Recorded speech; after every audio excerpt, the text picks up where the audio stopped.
يا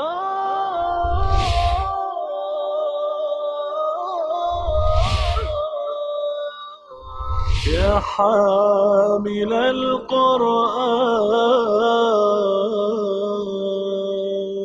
اعوذ باللہ من الشیطان الرجیم. بسم اللہ الرحمن الرحیم. یا ایہا الذین آمنوا اتقوا اللہ وابتغوا الیہ الوسیلۃ وجاہدوا فی سبیلہ لعلکم تفلحون. ان الذین کفروا لو ان لهم ما فی الارض جميعا ومثلہ معہ لیفتدوا به من عذاب یوم القیامۃ ما تقبل منہم وَلَهُمْ عَذَابٌ أَلِيمٌ. یا ایھا الذین آمنوا اتقوا اللہ، اے ایمان والو اللہ سے ڈرو. وَابْتَغُوا إِلَيْهِ الْوَسِيلَةَ، اور اس کا قرب حاصل کرنے کے لیے ذریعہ تلاش کرو. وَجَاهِدُوا فِي سَبِيلِهِ، اور اللہ کے راستے میں جہاد کرو. لَعَلَّكُمْ تُفْلِحُونَ، تاکہ تم فلاح پاؤ. تقویٰ جو ہے وہ دین اسلام کی اصل روح ہے. کوئی بھی اچھے سے اچھا قانون اگر اس میں خوف خدا شامل نہ ہو تو وہ بے اثر ہو جاتا ہے. لیکن اگر انسان کے دل میں خوف خدا ہوتا ہے، اللہ تعالیٰ کا ڈر ہوتا ہے، اللہ تعالیٰ کے حضور پیشی کا خوف ہوتا ہے،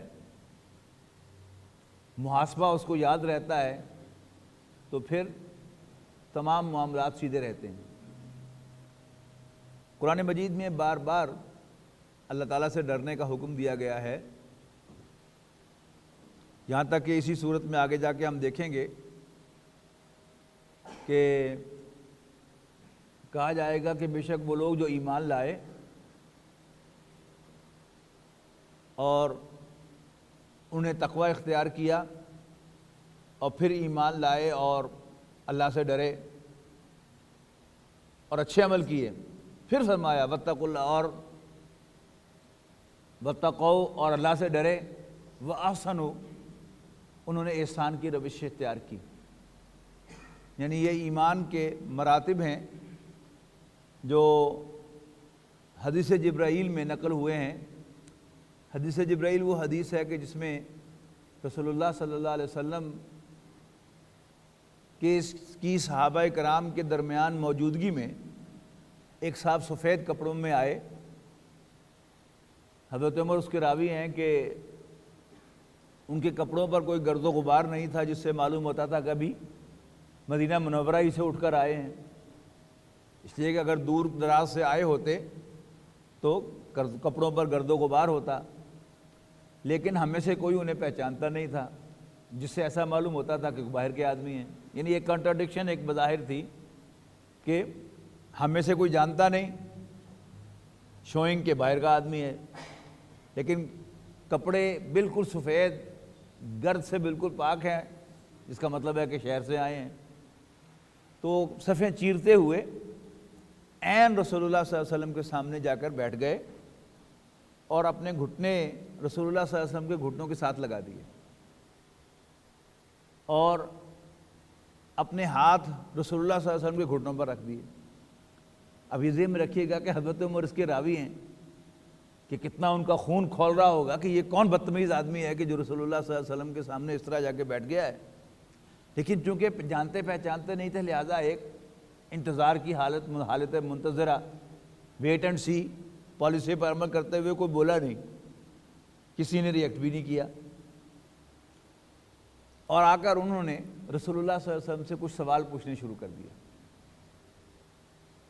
پہلا سوال پوچھا، یا محمد صلی اللہ علیہ وسلم اخبرنی علی الاسلام، عن الاسلام، مجھے اسلام کے بارے میں خبر دیجئے کہ اسلام کیا ہوتا ہے. اب یہ انداز جو ہے حضور صلی اللہ علیہ وسلم کو یا محمد کہہ کر پکارنا، یہ بھی صحابہ کرام کا انداز نہیں ہے. صحابہ کرام میں سے ایون حضور کے چچاؤں نے، حضرت حمزہ نے بھی ایمان لانے کے بعد حضور صلی اللہ علیہ وسلم کو نہ بھتیجا کہا نہ محمد کہا، اور حضرت عباس رضی اللہ تعالیٰ عنہ نے بھی ایمان لانے کے بعد آپ کو نام سے بھی نہیں پکارا اور بھتیجا بھی نہیں کہا. یا رسول اللہ، یا نبی اللہ، اے اللہ کے نبی، اے اللہ کے رسول. یعنی رسول اللہ اور نبی اللہ یہ رسول اللہ صلی اللہ علیہ وسلم کے سر نیم اور ٹائٹلز ہیں. اس میں عزت ہے. یعنی جیسے ویسٹ میں ایک جانا پہچانا ایک طریقہ ہے نا کہ مسٹر جو ہے وہ لاسٹ نیم کے ساتھ لگایا جاتا ہے، اور اگر فرسٹ نیم سے پکارا جا رہا ہو تو مسٹر کے بغیر پکارا جاتا ہے. تو حضور صلی اللہ علیہ وسلم کا سر نیم وہ رسول اللہ یا نبی اللہ ہے، اور اگر اس سے پکارا جائے تو احترام کا معاملہ ہے، لیکن اگر آپ کو نام لے کر بلایا جائے تو پھر یہ رسول اللہ صلی اللہ علیہ وسلم کی توہین ہے. صحابہ کرام کے پیش نظر یہی تھا. لیکن ایک تو یہ آدمی ان نون تھا اور دوپر سے بدتمیزیاں بھی کر رہا تھا رسول اللہ صلی اللہ علیہ وسلم کے ساتھ. تو صحابہ کرام تل ملا رہے تھے، لیکن حضور صلی اللہ علیہ وسلم اس کی باتوں کے جواب دے رہے تھے، لہذا کچھ کہہ بھی نہیں سکتے تھے. اس نے پہلا سوال کیا کہ محمد مجھے بتائیے کہ اسلام کیا ہوتا ہے؟ تو آپ نے فرمایا کہ ان تشہد لا الہ الا اللہ، کہ تو گواہی دے کہ اللہ کے سوا کوئی معبود نہیں ہے. وتقیم الصلاۃ، نماز قائم کر، اور تو نماز قائم کرے، حج کرے اور زکوٰۃ ادا کرے. یعنی پانچوں ارکان جو ہیں اسلام کے وہ آپ نے بیان فرما دیے. تو اس نے کہا صدقتا، آپ نے سچ کہا. اب یہ بھی عجیب انداز، حضرت عمر روایت کرنے والے ہیں، کہتے ہیں کہ ہم پریشان تھے کہ یہ ہے کون، سوال بھی کرتا ہے اور شاباش بھی دیتا ہے. پھر اگلا سوال کیا کہ پھر محمد مجھے بتائیے کہ ایمان کیا ہے صلی اللہ علیہ وسلم. آپ نے ایمان کی تعریف بتائی کہ ان تؤمن باللہ، کہ تو اللہ پر ایمان لائے، وملائکتہ وکتبہ ورسلہ والیوم الآخر.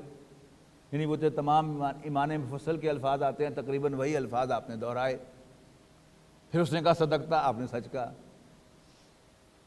پھر تیسرا سوال کیا کہ مجھے بتائیے کہ احسان کیا ہوتا ہے؟ تو آپ نے فرمایا کہ احسان یہ ہے کہ ان تعبد اللہ کأنک تراہ، کہ تو اللہ کی بندگی ایسے کرے کہ گویا تو اللہ کو دیکھ رہا ہے. فإن لم تکن تراہ فإنہ یراک، اور اگر یہ لیول اچیو نہ ہو سکے کہ تم فیل کرو کہ تم اللہ تعالیٰ کو دیکھ رہے ہو، تو ایٹ لیسٹ یہ کرو کہ انہ یراک، کہ وہ تمہیں دیکھ رہا ہے. اس نے کہا صدقتا.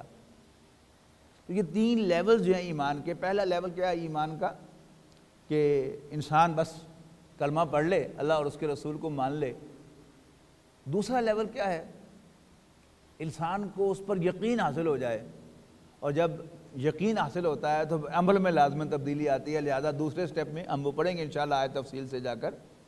دوسرے سٹیپ میں جا کر پھر ایمان کے ساتھ عمل بھی لازم ہو جاتا ہے، اور پھر مزید تقوی. یعنی پہلے سے دوسرے سٹیپ پر بھی تقوی کہا، اور پھر دوسرے سے تیسرے پر بھی تقوی کہا کہ پھر انہوں نے اللہ کا خوف دل میں ڈالا، متقی تقوی اختیار کیا، اور پھر وہ احسان کی منزل کو پہنچ گئے.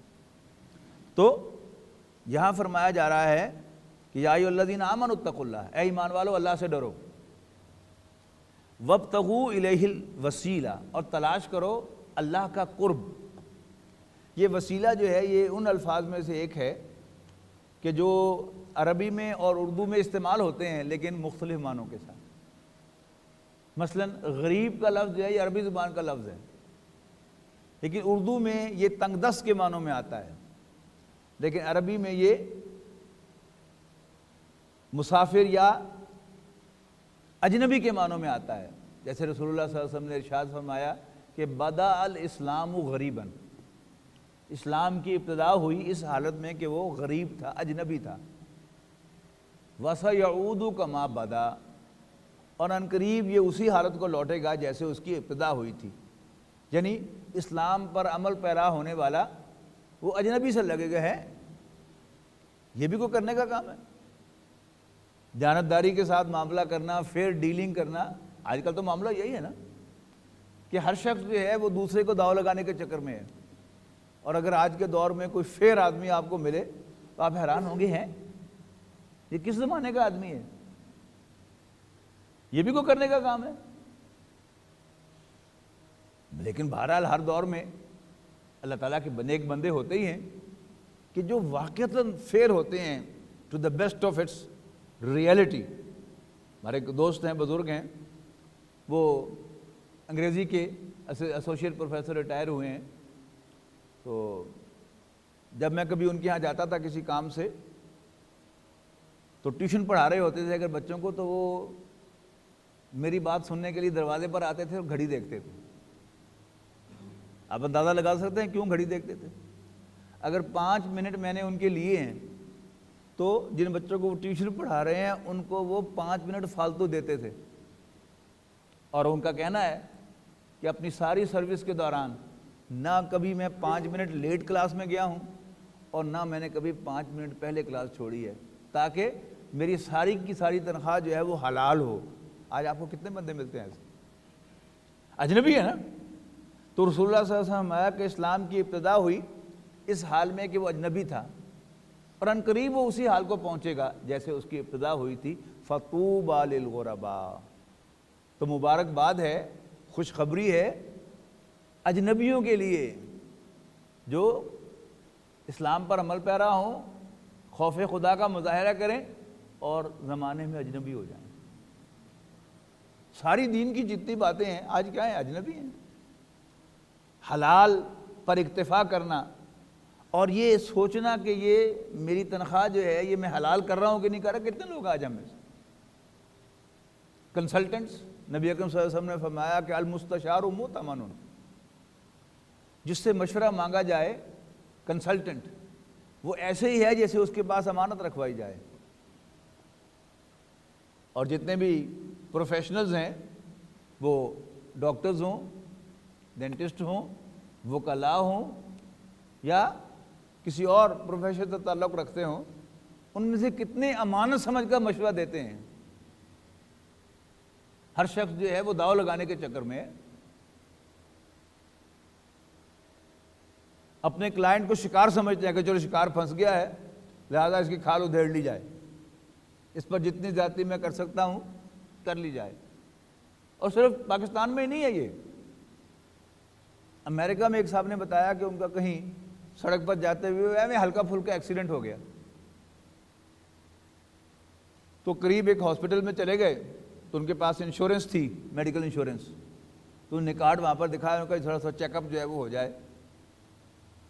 تو اس چیک اپ کے اندر انہوں نے کئی قسم کے سارے ایکس رے جو ہے وہ جسم کے کر لیے اور کئی ٹیسٹ ڈال کے $350 میں انہوں نے ہسپتال سے باہر نکالا، اس لیے کہ انشورنس موجود تھی اور ہسپتال کی انتظامیہ اور ڈاکٹر نے سمجھا کہ شکار پھنس گیا۔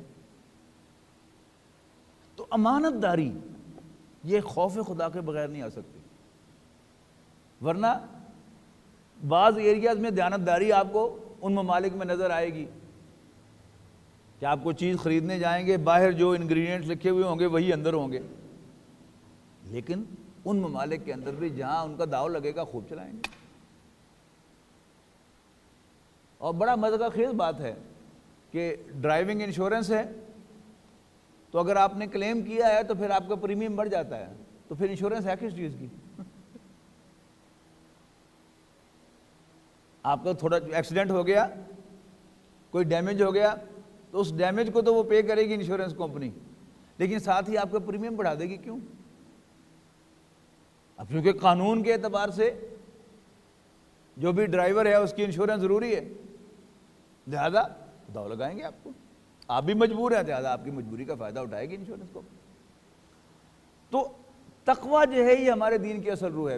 خلاصہ یہ ہے کہ یا ایھا الذین آمنوا اتقوا اللہ، اے ایمان والو اللہ سے ڈرو، وابتغوا الیہ الوسیلہ، میں بتا رہا تھا آپ کو وسیلہ یہ ان الفاظ میں سے ہے کہ جو اردو میں بھی استعمال ہوتے ہیں اور عربی میں بھی استعمال ہوتے ہیں۔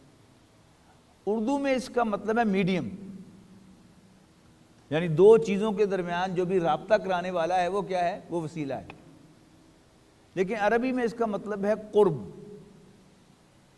وابتغوا الیہ الوسیلہ، اللہ تعالیٰ کا قرب تلاش کرو، اللہ تعالیٰ کا حاصل کرو، اور ساتھ ہی وجاہدوا فی سبیلہ،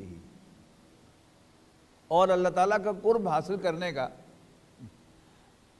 اللہ تعالیٰ کا پسندیدہ طریقہ، ریکمینڈڈ طریقہ، پرسکرائبڈ طریقہ کیا ہے؟ اللہ کے راستے میں جہاد کرو۔ یعنی اللہ تعالیٰ کا قرب حاصل کرنے کا جینوئن ذریعہ اللہ کا ذکر ہے، اللہ تعالیٰ کا قرب حاصل کرنے کا جینوئن ذریعہ قرآن مجید کی تلاوت ہے،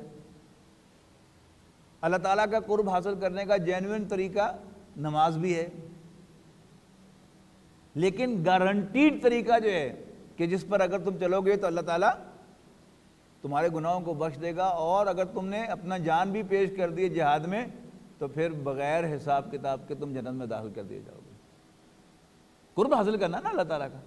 تو یا ایھا الذین آمنوا اتقوا اللہ وابتغوا الیہ الوسیلہ وجاہدوا فی سبیلہ لعلکم تفلحون۔ اے ایمان والو، اللہ سے ڈرو اور اللہ تعالیٰ کا قرب تلاش کرو اور اللہ کے راستے میں جہاد کرو تاکہ تم کامیاب ہو جاؤ۔ اب کامیاب کیا ہے؟ یہ فارسی کا لفظ ہے، یہ ایگزیکٹ ترجمہ ہے فلاح کا، کامیابی، کامیاب یعنی کام نکالنا۔ تو تم اللہ کے راستے میں جہاد کرو لعلکم تفلحون، تاکہ تم اپنا کام نکال لو، اور وہ کام کیا ہے؟ اللہ تعالیٰ سے مغفرت کا کلمہ لے کر جنت میں داخل ہو جانا۔ اللہ تعالیٰ نے انسان کو کیوں پیدا کیا؟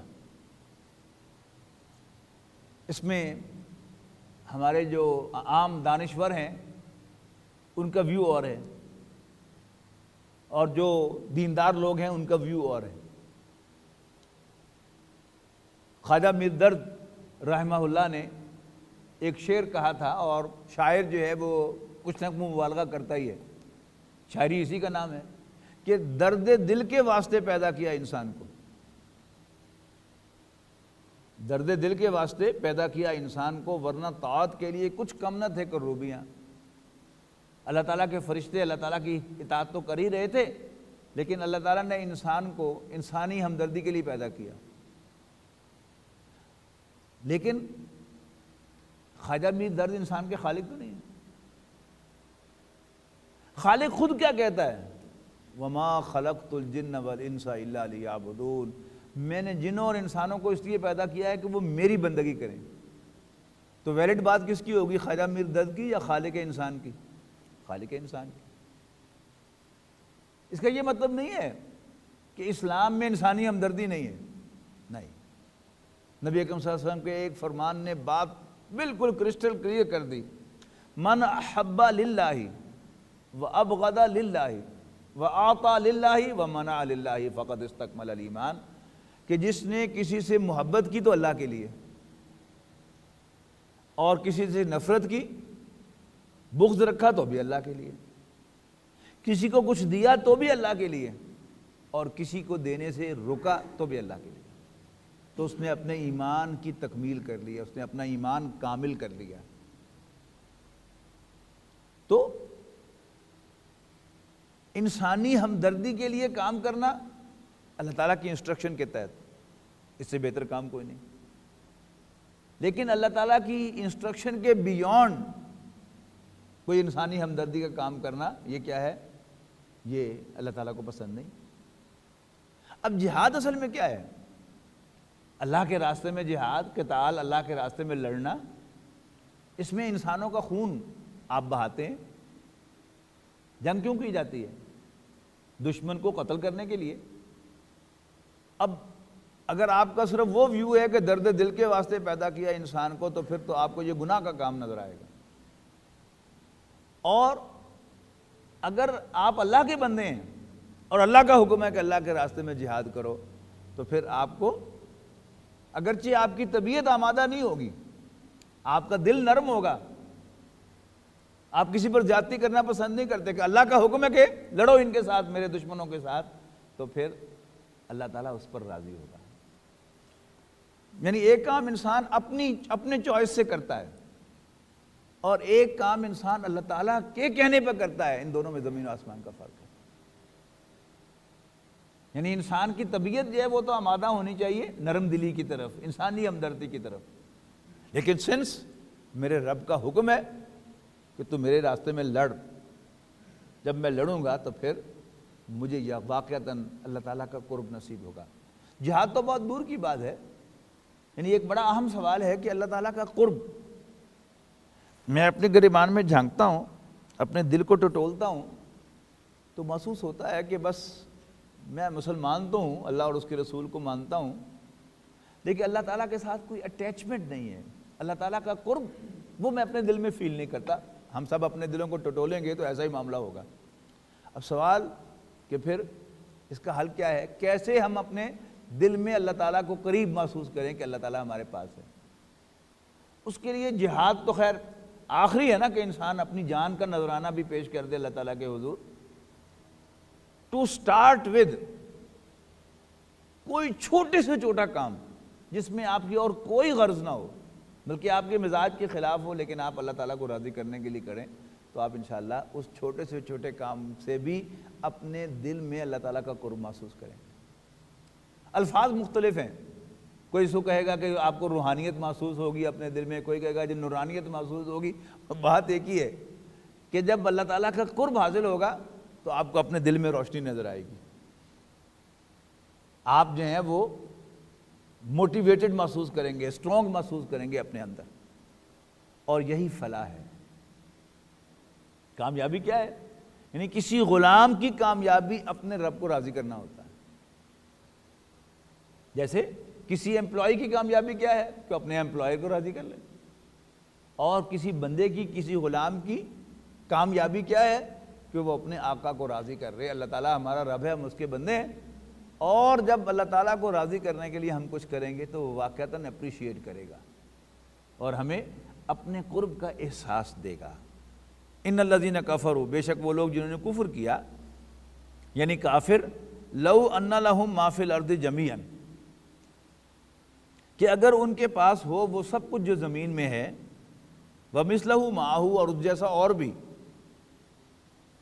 لیفتدوا بہ، تاکہ وہ اس کو جہنم کے عذاب سے، لیفتدوا بہ من عذاب یوم القیامہ، تاکہ وہ اگر وہ مال فدیہ کریں، ڈونیٹ کریں آخرت کے عذاب سے خلاصی حاصل کرنے کے لیے اور بچنے کے لیے، ما تقبل منہم، تو ان سے وہ قبول نہیں کیا جائے گا۔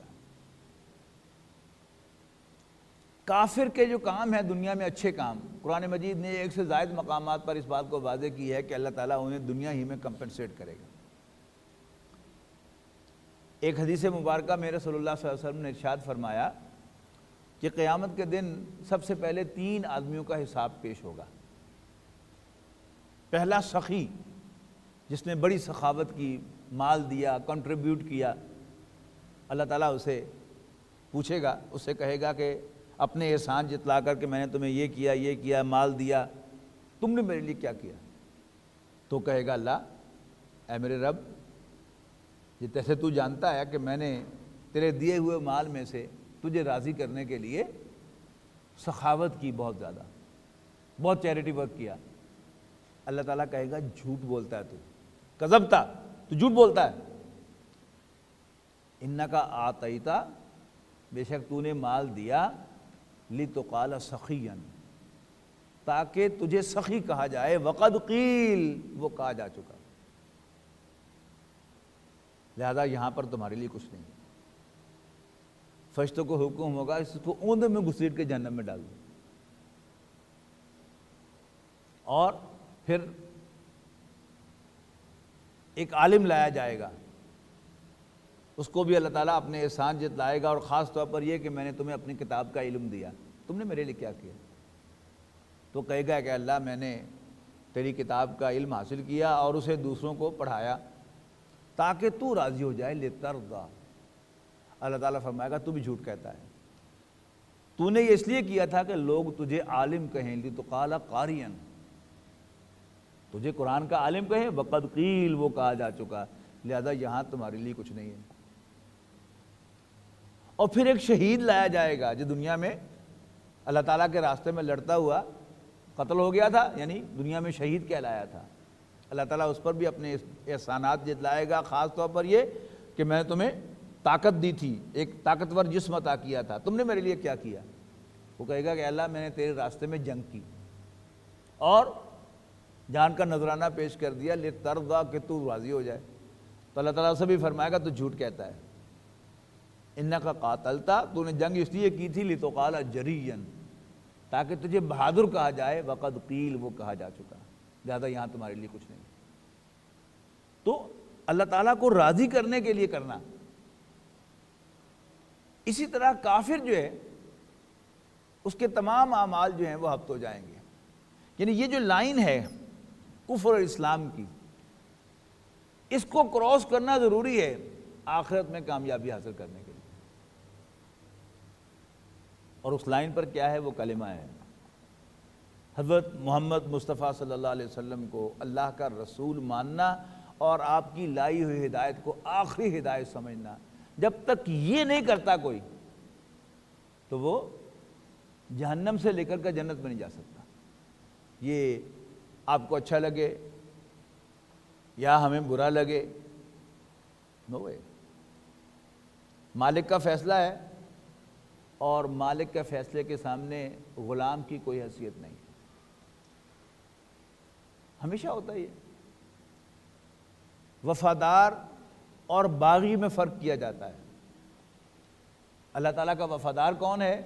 جو اللہ تعالیٰ کو بھی مانتا ہے اور اس کے بھیجے ہوئے پیغمبر کو بھی مانتا ہے. جب کنفرم ہو جائے آپ کو کہ آپ کے پاس جو میسج آیا ہے وہ آپ کے امپلائر کی طرف سے آیا ہے اور پھر بھی آپ اس کو نظر انداز کر دیں، اس کا مطلب کیا ہے کہ آپ نے اپنے امپلائر کو نظر انداز کیا. تو اللہ تعالیٰ کے پیغمبر کو نہ مانا. اور اس میں بڑی عجیب بات ہے، اللہ تعالیٰ بڑا ہے، بہت بڑا ہے، اور پیغمبر تو اس کے پیغمبر ہیں نا، لیکن اللہ تعالیٰ نے اپنے انکار کو ٹالریٹ کیا ہے. ہمیشہ تاریخ میں آپ پڑھ لیجئے، اللہ تعالیٰ کے باغی بھی رہے، اللہ تعالیٰ کے ساتھ شریک بنانے والے بھی رہے، اللہ تعالیٰ کا انکار کرنے والے بھی رہے. لیکن جتنے بھی عذاب قوموں پر آئے ہیں وہ سب رسول کے انکار کرنے پر آئے ہیں. تو اللہ تعالیٰ نے رسول کو گویا ایک معیار بنا کر دیکھا، جو میرے رسول کو مانتا ہے وہ میرا ہے، اور جو میرے بھیجے ہوئے پیغمبر کو نہیں مانتا اس کا مجھ سے کوئی تعلق. وہ باغی ہے میرا، لہذا اس کے لیے جہنم، دنیا میں بھی اس کے لیے سزا ہے اور آخرت میں بھی اس کے لیے جہنم. وَلَهُمْ عَذَابٌ عَلِيمٌ، اور ان کے لیے ایک دردناک عذاب ہے. يُرِيدُونَ أَن يَخْرُجُوا مِنَ النَّارِ، ہر چند وہ چاہیں گے کہ وہ آگ میں سے نکل جائیں. وَمَا هُمْ بِخَارِجِينَ مِنْهَا، لیکن وہ اس میں سے نکل نہیں پائیں گے. وَلَهُمْ عَذَابٌ مُقِيمٌ، اور ان کے لیے دائمی عذاب ہوگا ہمیشہ ہمیشہ کا. السارق والسارقۃ، چوری کرنے والا اور چوری کرنے والی، یعنی چور مرد ہو یا عورت ہو. فَاقْطَعُوا أَيْدِيَهُمَا، تو ان میں سے ہر ایک کا ہاتھ کاٹو. جزاء بما کسبا، یہ اس کے برے عمل کی سزا ہوگی، کا بدلہ ہوگا. نکالا من اللہ، اور اللہ تعالیٰ کی طرف سے عبرت ہوگی.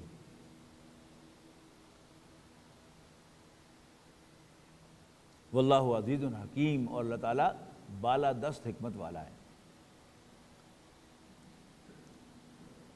بات واضح ہوئی آپ پر؟ عبرت کہتے ہیں وارننگ کو اور کسی ایسی چیز کو کہ جو بعد والوں کے لیے ایک ڈراوا بن جائے.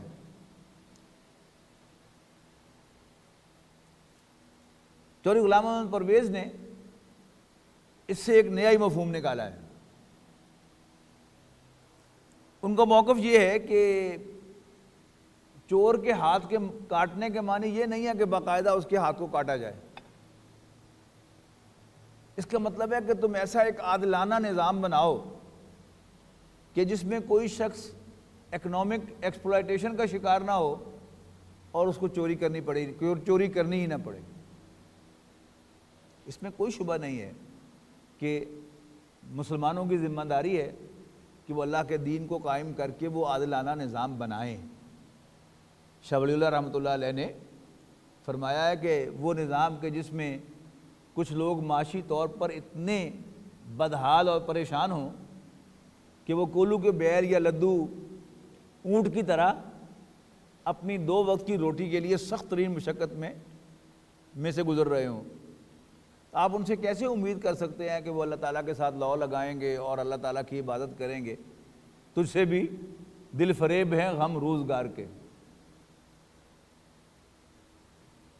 یاد رکھیے گا یہ جو ویلفیئر کا نظام آج یورپ کے بہت سے ممالک میں اور کینیڈا میں آپ پاتے ہیں، اس کے موجد حضرت عمر رضی اللہ تعالیٰ عنہ، یہ ان کی میراث نہیں ہے، یہ خلافت راشدہ کی برکات ہیں جو نوع انسانی کو ملی ہیں۔ بلا شبہ ایسا نظام ہونا چاہیے، لیکن اس آیت کا مفہوم یہ نہیں ہے۔ کیوں؟ اب اس کو لفظاً پڑھیے اس آیت کو کہ چوری کرنے والا اور چوری کرنے والی تو ان کے ہاتھ کاٹ دو، جزاء بما کسبا۔ کسب عربی زبان میں قرآن مجید میں بالعموم یہ اعمال کے لیے آتا ہے، پنجابی محاورے میں بھی ہے پیڑے کسمالا۔ پیڑے کسمالا کسب جو ہے وہ اعمال ہوئے نا، برے اعمال والا، تو نیکی اور برائی کی کمائی کے لیے قرآن مجید یہ لفظ استعمال کرتا ہے۔ تو بطور جزاء بما کسبا، ان کی کمائی کے بدلے کے طور پر ان کے ہاتھ کاٹو، سزا کے طور پر، نکالم من اللہ، اور اللہ تعالیٰ کی طرف سے عبرت بنا کر۔ اگر پرویز صاحب والا مفہوم لیا جائے تو پھر اس کا مطلب یہ ہے کہ چونکہ چوری کی لہذا اس کے انعام کے طور پر وہ نظام قائم کر دیا جائے، نہیں۔ ہاتھ کاٹنے سے مراد اگر وہ نظام ہو تو پھر تو وہ ریوارڈ ہو گیا نا چوری کرنے کا۔ کرنے کا ریوارڈ تو نہیں ہوتا۔ عبرت کا لفظ کیوں استعمال کیا؟ یعنی ریوارڈ پازیٹیو شے ہے اور عبرت جو ہے یہ ایک نیگیٹو شے ہے۔ تو ہاتھ کاٹو تاکہ بعد والوں کے لیے عبرت ہو جائے۔ اگرچہ یہ بات اپنی جگہ درست ہے۔ آپ کو معلوم ہے کہ حدود آرڈیننس پاکستان میں کب سے نافذ ہے؟ ایک بھی چور کے ہاتھ نہیں کٹے، ایک بھی زانی سنسار نہیں ہوا، کسی غیر شادی شدہ زانی کو 100 کوڑے نہیں لگے۔ بلا شبہ اس میں جو ہمارا پڑھا لکھا طبقہ ہے اس کی یہ سوچ جو پرویز صاحب والی میں آپ کو بتا رہا ہوں یہ بھی شامل ہے کہ وہ حدود آرڈیننس سے اگری نہیں کرتے، ان کو ظالمانہ سمجھتے ہیں، کوئی زبان سے کہہ دیتا ہے کوئی نہیں کہتا، لیکن دل سے سارے سمجھتے ہیں، وہ بھی ہے۔ لیکن ایک خود رسول اللہ صلی اللہ علیہ وسلم ہی کی طرف سے ان کے لیے بچاؤ کے راستے ہیں، وہ کیا ہے کہ کوئی ذرا سا بھی شک پڑ جائے، یعنی فقہ میں ہم نے پڑھا ہے کہ شک سے حد جو ہے وہ معطل ہو جاتی ہے، شک سے حد معطل ہو جاتی ہے، پھر تعزیر ہوگی، چھوٹی سزا ہوگی، لیکن کیپٹل پنشمنٹ کے لیے ایک کیس جو ہے وہ اول سے آخر تک شک و شبہ سے بالا تر ہوگا، تب وہ سزا ملے گی۔ یعنی ایک ڈیٹیرنٹ کے طور پر یہ تلوار لٹکتی رہے کہ چوری کرتے ہوئے اس کو ڈر ہوگا اگر میں پکڑا گیا تو میرے ہاتھ کٹ سکتے ہیں، تو انشاءاللہ چوری ختم ہو جائے گی۔ یعنی امریکہ جیسے مہذب معاشرے کے اندر چوری ختم نہیں ہوئی، اس لیے کہ چور پکڑا جاتا ہے، پورے ڈاکومنٹیشن جو ہے اس کے پیچھے ہوتی ہے اس پروسیکیوشن کے، لیکن ایک معمولی سی سزا ہے کچھ عرصے کی، 6 مہینے 4 مہینے کی جیل ہے، وہ کاٹ کے پھر باہر آ جاتا ہے، پھر چوری کرتا ہے، پھر وہ جیل چلا جاتا ہے، پھر باہر آتا ہے، پھر چوری کرتا ہے۔ تو جیل تو گویا اس کے لیے سرکاری مہمان خانہ بن جاتی ہے، لیکن برائی جو ہے وہ معاشرے سے ختم نہیں ہوتی۔ اس کے مقابلے میں جن ممالک کے اندر یہ ہاتھ کاٹنے کی سزا جاری ہوئی، آپ کو معلوم ہے کہ وہاں بہت اس کے مثبت اثرات نظر آئے، اگرچہ اب وہاں بھی وہ انفلوئنس جو ہے وہ آ گیا ہے اور یہ سب کچھ جو ہے وہ سزائیں وغیرہ بھی ختم ہو جائیں گی عنقریب، اور بالکل ویسا ہی معاشرہ وہ بنے گا، اللہ نے چاہا تو۔ اللہ نہ کرے تو ایسا ہو کہ جیسے وہ ہے، اور یہی مغرب چاہتا ہے کہ جیسے ہم جو ہیں وہ ایک ایسے معاشرے میں رہ رہے ہیں جس میں نہ کوئی امن ہے، نہ سکون ہے، نہ سیکیورٹی ہے، ایسے ہی ساری دنیا ہو جائے۔ یعنی الٹے الٹے حل تلاش کیے ہوئے ہیں کہ آپ جو ہیں وہ اپنا گھر انشور کروا لیں، اپنی جو کرنسی آپ کے پاس ہے وہ بھی انشور کروا لیں، آپ اپنی ساری پراپرٹی اس کو بھی انشور کروا لیں، تو انشورنس کمپنی سے وہ ریکمپنسیشن لے لیں اور اس کو پے کرتے رہیں پریمیم. تو یہ کیا ہے؟ یہ وہ سودی نظام ہے جس کے سارے حد کرنے ہیں، لیکن برائی ختم حاصل نہیں ہوتی.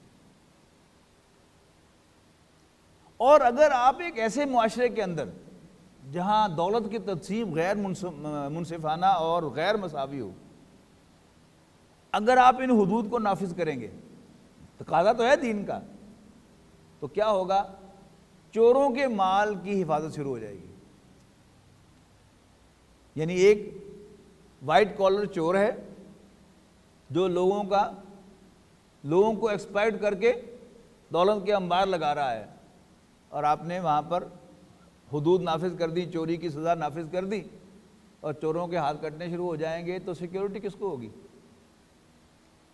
وہ جس نے غلط ذرائع سے دولت کمائی ہے، جس پر کوئی پکڑ نہیں ہے اس نظام کے اندر، تو وہ ایک اور پرابلم جو ہے وہ پیدا ہو جائے گی.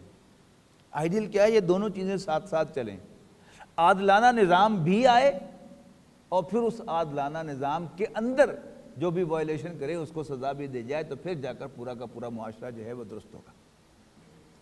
فمن تاب من بعد ظلمہ، اور جو شخص توبہ کر لے اپنے ظلم کرنے کے بعد، واصلح، اور اپنی اصلاح بھی کر لے، فإن اللہ یتوب علیہ، تو اللہ تعالیٰ ایسے شخص کی توبہ قبول فرمائے گا. ان اللہ غفور الرحیم، بے شک اللہ تعالیٰ بخشنے والا مہربان ہے.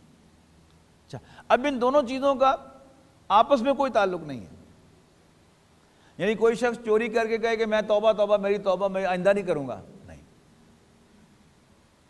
توبہ کا تعلق اخروی سزا کے ساتھ ہے، کہ کوئی شخص توبہ کر لے گا تو آخرت میں اسے سزا نہیں ملے گی، لیکن دنیا میں وہ سزا کا حقدار رہے گا. اینڈ وائس ورسا، کسی شخص کو دنیا میں سزا مل بھی جائے، لیکن اگر اس نے توبہ نہیں کی، اللہ تعالیٰ کے ہاں وہ ابھی بھی مجرم ہے، اور وہ آخرت کی سزا کا حقدار ہوگا. الم تعلم ان اللہ لہ ملک السماوات والارض، کیا تمہیں معلوم نہیں کہ آسمانوں اور زمین کی بادشاہی اللہ تعالیٰ ہی کی ہے. یعذب من یشاء، وہ جسے چاہے گا عذاب سے دو چار کرے گا. ویغفر لمن یشاء، اور جسے چاہے گا اپنی مغفرت سے ڈھانپ لے گا، اس کے گناہوں کو بخش دے گا. واللہ علی کل شیء قدیر، اور اللہ تعالیٰ ہر چیز پر قادر ہے. بڑی اہم بات ہے یہ. یعنی اس صورت کے آخر میں ہم پڑھیں گے حضرت عیسیٰ علیہ السلام کی ایک دعا، بلکہ قیامت کا نقشہ ہے. اللہ تعالیٰ حضرت عیسیٰ علیہ السلام سے پوچھے گا، یا عیسیٰ ابن مریم، اے مریم کے بیٹے عیسیٰ، انت قلت للناس اتخذونی و امی الہین من دون الناس، کیا تم نے کہا تھا لوگوں سے، انت قلت للناس اتخذونی و امی الہین من دون الناس، کہ تم اللہ کو چھوڑ کر مجھے اور میری ماں کو معبود بنا لو. حضرت عیسیٰ عرض کریں گے کہ ربا، تجھے معلوم ہے کہ میں نے ایسا ہرگز نہیں کہا، بلکہ میں نے ان سے وہی کچھ کہا تھا جس کا تو نے مجھے حکم دیا تھا، اور جب تو نے مجھے اٹھا لیا کنت انت الرقیب علیہم، تو پھر تو خود ہی ان کا نگہبان تھا. لیکن ان تعذبہم فانہم عبادک، اگر تو انہیں عذاب دے تو تیرے بندے، لیکن وَإِن تَغْفِرْ لَهُمْ، اگر تو انہیں بخش دے، اِنَّكَ أَنْتَ الْعَزِيزُ الْحَكِيمُ، تو تو بالا دست حکمت والا ہے. بڑی خوبصورت دعا ہے. یعنی دونوں طرف سے اللہ تعالیٰ کو مغفرت کی طرف مائل کیا ہے، کہ اگر تو معاف کر دے تو تیرے ہی بندے ہیں، اور اگر تو سزا دے تو تیرے ہی بندے ہیں، اور اگر تو معاف کر دے تو تجھے کوئی پوچھنے والا نہیں ہے. یو آر ایبسولوٹلی سوورن، عزیز، بالادست، سوورن، آل مائٹی. اگر تو انہیں معاف کر دے تو آل مائٹی ہے. تو اللہ تعالیٰ کی بخشش، یہاں بھی وہی بات نوٹ کیجئے گا کہ آسمانوں اور زمین کی بادشاہی اللہ تعالیٰ کی ہے. وہ جس کو چاہے سزا دے اور جس کو چاہے بخش دے. واللہ علی کل شیء قدیر، اور اللہ تعالیٰ ہر چیز پر قادر ہے. کسی بھی ادارے میں جو بھی اس کا سارا ایڈمنسٹریٹو سیٹ اپ ہوتا ہے، وہ اس کے لیے اس کا مالک جو ہے وہ رولز ریگولیشن سیٹ کرتا ہے، اور بڑے سے بڑا جو بھی آفیسر ہے اس کا، وہ اس کی جواب طلبی کر سکتا ہے کہ میں نے تو یہ انسٹرکشن دی تھی، تم نے ایسے کیوں کیا ہے. لیکن ادارے کے مالک کو کوئی نہیں پوچھ سکتا. اللہ تعالیٰ آسمانوں اور زمین کا مالک، آسمانوں اور زمین کا سوورن کنگ ہے، وہ جسے چاہے بخشے، جسے چاہے سزا دے۔ یا ایھا الرسول، اے پیغمبر صلی اللہ علیہ وسلم، لا یحزنک الذین یسارعون فی الکفر، جو لوگ کفر میں جلدی کرتے ہیں، من الذین قالوا آمنا بافواہہم، خواہ ان میں وہ ہوں کہ جو اپنی زبانوں سے کہتے ہیں کہ ہم ایمان والے ہیں، یعنی منافقین، ولم تؤمن قلوبہم، حالانکہ ان کے دل ایمان نہیں لائے، ومن الذین ہادوا، اور ان میں سے کہ جو یہودی ہیں، یعنی ایسے لوگ دونوں کیٹیگریز میں موجود ہیں۔ کلمہ گو مسلمانوں میں سے بھی جو منافقین تھے، ان کا معاملہ یہی تھا کہ وہ کفر میں جلدی کرتے ہیں، اور یہودی تو تھے ہی کافر۔ سماعون للکذب، یہ غلط باتیں بتانے کے لیے جاسوسی کرتے ہیں، جھوٹ کے لیے جاسوسی کرتے ہیں۔ سمعون کے معنی سننا، سمع یسمع سننا، اور سمع مبالغے کا صیغہ ہے اور یہ جاسوسی کے لیے آتا ہے۔ سماعون للکذب، جھوٹی باتیں سنتے ہیں جاسوسی کے لیے، سماعون لقوم آخرین، اور دوسروں کے لیے جاسوسی کرتے ہیں۔ یعنی جو بڑے چودھری ہیں یہودیوں کے، وہ تو سامنے نہیں آتے، لیکن انہوں نے اپنے بندے چھوڑے ہوئے ہیں۔ مسلمانوں میں سے بھی منافقین جو ہیں وہ ان کے لیے کام کر رہے ہیں، جاسوسی کر رہے ہیں، اور خود ان کے اپنے آدمی جو ہے وہ بھی جاسوسی پہ لگے ہوئے ہیں۔ لقوم آخرین لم یاتوک، دوسرے لوگوں کے لیے جو آپ کے پاس کبھی نہیں آئے۔ یحرفون الکلمہ من بعد مواضعہ، صحیح باتوں کو ان کے مقامات میں ثابت ہونے کے بعد بدل دیتے ہیں۔ یعنی تورات کے جو الفاظ تھے ان کو اچھی طرح سمجھ لینے کے بعد اس میں تحریف کرتے ہیں، اور اللہ اور اس کے رسول کی باتوں کو سمجھ لینے کے باوجود اس میں گڑبڑ کرتے ہیں۔ یقولون، کہتے ہیں، ان اوتیتم ھذا فخذوہ، یہ ذہن میں رکھیے گا کہ مدینہ منورہ پورے طور پر اسلامی ریاست کا سٹیٹس تو اس کو حاصل ہوا فتح مکہ کے بعد۔ فتح مکہ سے پہلے وہاں نظام کیا تھا؟ تمام قبیلے اٹونومس تھے، اور کچھ اشخاص سمجھدار لوگ وہ لوگوں کے فیصلے کرتے کراتے تھے۔ حضور صلی اللہ علیہ وسلم کے پاس بھی لوگ فیصلہ کروانے کے لیے آتے تھے، حضرت عمر کے پاس آتے تھے، حضرت ابوبکر کے پاس آتے تھے۔ اسی طرح یہودی کورٹس بھی بنے ہوئے تھے، ان کے اندر وہ لوگ لے جاتے تھے اپنے فیصلوں کو۔ اب یہ جو یہودی سردار تھے پیچھے بیٹھے ہوئے، وہ بعض اوقات یہودی کسی کو بھی کہہ دیتے تھے کہ جاؤ محمد سے جا کر فیصلہ کروا لو۔ اب وہ چاہتے کیا تھے کہ حضور صلی اللہ علیہ وسلم کی اگر مہر لگ جائے گی تو ذرا زیادہ سٹرونگ فیصلہ ہو جائے گا، لیکن جس کو بھی بھیجتے تھے فیصلہ کروانے کے لیے رسول اللہ صلی اللہ علیہ وسلم سے، تو کہتے تھے کہ اگر تو فیصلہ تمہیں یوں ملے تو قبول کر لینا، اور اگر ادروائز ہو تو رد کر دینا، چھوڑ دینا۔ اب یہ الفاظ پڑھی کے بعد سمجھ میں آ جائے گی۔ یقولون، کہتے ہیں، ان اوتیتم ھذا، اگر تمہیں یہ فیصلہ ملے، فخذوہ، تو اس کو پکڑ لینا، وَإِن لَّمْ تُؤْتَوْهُ، اور اگر تمہیں وہ فیصلہ نہ ملے، فَاحْذَرُوا، تو پھر اس کو قبول کرنے سے احتراز کرنا، بچنا۔ اب اس اللہ تعالیٰ کی طرف تبصرہ ہے، وَمَن يُرِدِ اللَّهُ فِتْنَتَهُ فَلَن تَمْلِكَ لَهُ مِنَ اللَّهِ شَيْئًا، اور اگر کسی کو اللہ تعالیٰ گمراہ کرنا چاہے تو اس کے لیے تم کچھ بھی اللہ تعالیٰ کی طرف سے اختیار نہیں رکھتے۔ رسول اللہ صلی اللہ علیہ وسلم کی شرافت، آپ کی نیکی، کہ آپ کے پاس آ کر آپ کا فیصلہ قبول کرنے سے انکار کرنے پر بھی رسول اللہ صلی اللہ علیہ وسلم اس کو مائنڈ نہیں کرتے تھے۔ لیکن اللہ تعالیٰ کیا کہہ رہا ہے رسول اللہ صلی اللہ علیہ وسلم سے؟ آپ کے پاس وہی آنا چاہیے جو آپ کا فیصلہ لے کر قبول کرے، اور آئندہ آپ کو اختیار ہے، اگلی آیت میں آ رہا ہے، وہ پڑھتا ہوں میں ابھی، اولئک الذین لم یرد اللہ ان یطہر قلوبہم، یہ وہ لوگ ہیں جن کے دلوں کو اللہ تعالیٰ پاک کرنے کا ارادہ نہیں رکھتا، لہم فی الدنیا خزی، ان کے لیے دنیاوی زندگی میں بھی رسوائی ہے، وَلَهُمْ فِي الْآخِرَةِ عَذَابٌ عَظِيمٌ، اور ان کے لیے آخرت میں بھی بہت بڑا عذاب ہے۔ سَمَّعُونَ لِلْكَذِبِ أَكَّلُونَ لِلسُّحْتِ، یہ جھوٹ کے لیے جاسوسی کرنے والے اور رشوت کا حرام مال کھانے والے ہیں۔ فَإِنْ جَاءُوكَ، بس اگر وہ آپ کے پاس آئے ہیں، فَاحْكُمْ بَيْنَهُمْ أَوْ أَعْرِضْ عَنْهُمْ، تو آپ کو اختیار ہے کہ آپ ان کے درمیان فیصلہ کریں یا ریفیوز کر دیں۔ وَإِن تُعْرِضْ عَنْهُمْ، اور اگر آپ نے ریفیوز کیا ان کا جج بننا، ان سے منہ پھیرا، فَلَن يَضُرُّكَ شَيْئًا، تو آپ کو کچھ بھی بگاڑ نہیں سکیں گے۔ وَإِن حَكَمْتَ، اور اگر آپ ان کے درمیان فیصلہ کریں، فَاحْكُمْ بَيْنَهُمْ بِالْقِسْطِ، تو عدل کے ساتھ فیصلہ کریں، انڈر پریشر فیصلہ نہ کریں۔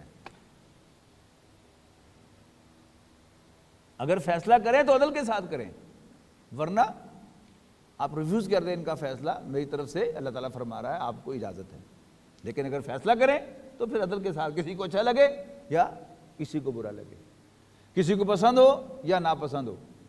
ان اللہ یحب المقسطین، بے شک اللہ تعالیٰ عدل کرنے والوں کو پسند فرماتا ہے۔ وَكَيْفَ يُحَكِّمُونَكَ وَعِندَهُمُ التَّوْرَاةُ، اب اگلی بات کہی، انہیں آپ سے فیصلہ کروانے کی ضرورت کیا ہے بائی دا وے، جبکہ ان کے پاس تورات موجود ہے؟ یعنی تورات چھوڑ کر آپ کے پاس آنا یہ دلیل ہے اس بات کی کہ کوئی ان کے اندر بدنیتی ہے، یعنی ان کی اپنی شریعت کے اندر تو کوئی راستہ ان کو نہیں مل رہا۔ اب وہ آ رہے ہیں کہ شاید رسول اللہ صلی اللہ علیہ وسلم جو ہے وہ ادروائز فیصلہ کر دیں جس سے ہمیں کوئی فیور مل جائے۔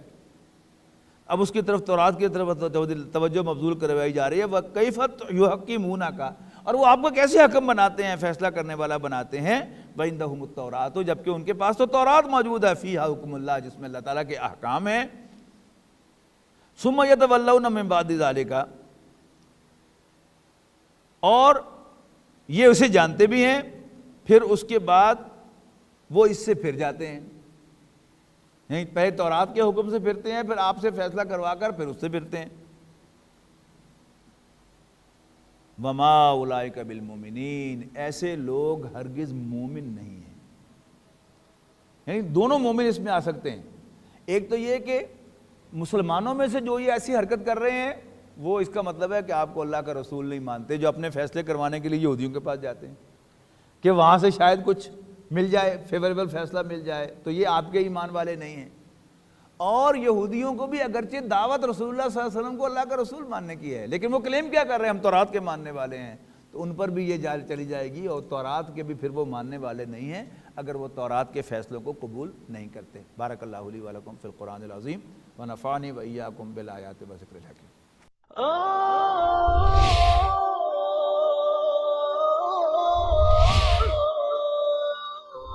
يا حامل القرآن